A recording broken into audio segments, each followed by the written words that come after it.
اسرائیل Hamas جنگ کو شروع ہوئے 1 سال سے زیادہ ہو گئے، لیکن اب بھی یہ جنگ جاری ہے اور اس کے رکنے کے کہیں کوئی آثار نظر نہیں آ رہے۔ حماس کے حملے سے شروع ہوئی یہ جنگ اب مشرق وسطی کا سب سے بڑا تنازع بن چکا ہے، اور اس جنگ میں حماس کے ساتھ ساتھ حزب اللہ، ہوتی اور ملک شام، ایران، عراق سمیت متعدد ملک ہیں جو ڈائریکٹ یا انڈائریکٹ اس جنگ میں شامل ہیں۔ تو اسرائیل کا ساتھ دینے کے لیے امریکہ، برطانیہ اور متعدد مغربی ملک بھی پیش ہیں، اور یہ تنازع فی الحال حل ہوتا ہوا نظر نہیں آ رہا ہے۔ اس جنگ میں ایران اور اسرائیل بھی ایک دوسرے پر کئی بار حملہ اور جوابی حملہ کر چکے ہیں، حالانکہ ابھی تک اسرائیل کے حملے کا ایران نے جواب نہیں دیا ہے۔ کچھ دنوں قبل ہی ایرانی وزیر خارجہ نے کہا تھا کہ اسرائیل کے حملوں کا جواب اب تک اس لیے نہیں دیا گیا کہ فوج کی تیاری اس میں سب سے بڑی رکاوٹ ہے، لیکن ایرانی فوج کے چیف آف جنرل اسٹاف نے کہا ہے کہ ہماری دفاعی پالیسی اسرائیلی جارحیت کا منہ توڑ جواب دینے کے لیے استوار ہے، اور دشمن کو اس کے حملے کا منہ توڑ جواب دینے کی جو منصوبہ بندی ہے وہ کر لی گئی ہے۔ ایرانی فوج کے سربراہ میجر جنرل محمد باقری نے ایرانی فوج سے خطاب کرتے ہوئے کہا کہ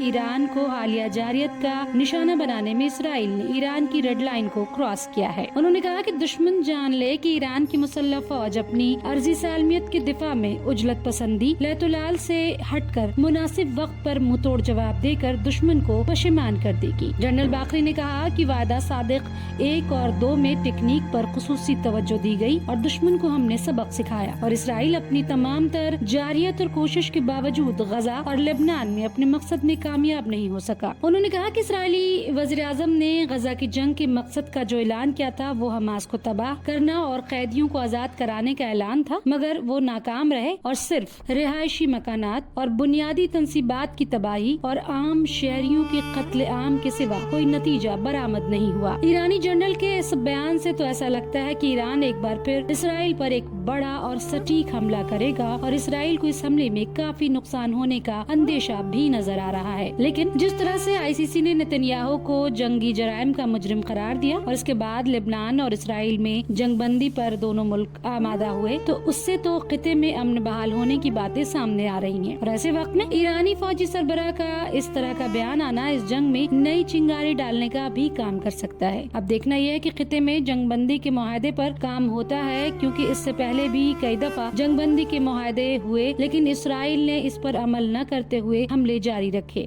اور اس بات سے ایران یا حماس اور حزب اللہ اچھی طرح واقف ہیں کہ اسرائیل اپنے وعدے وفا نہیں کرتا، چاہے وہ دشمن ہو یا اس کے یرغمالی شہری۔ ابھی تک اسرائیل نے صرف جنگ پر فوکس کیا ہے، جنگ بندی پر نہیں۔ تو ایسے میں اسرائیل کے لیے ایک بار پھر مشکل بڑھتی نظر آ رہی ہے، اور اگر ایران کے فوجی سربراہ کا بیان صرف لفظی نہیں ہے تو مشرق وسطی میں ایک بار پھر شدید جنگ کے آثار بنتے نظر آ رہے ہیں۔ اور اب دیکھنا یہ ہے کہ کب اور کیسے اور کون سی حکمت عملی کے ساتھ ایران اسرائیل پر حملہ کر کے اپنا بدلہ پورا کرتا ہے۔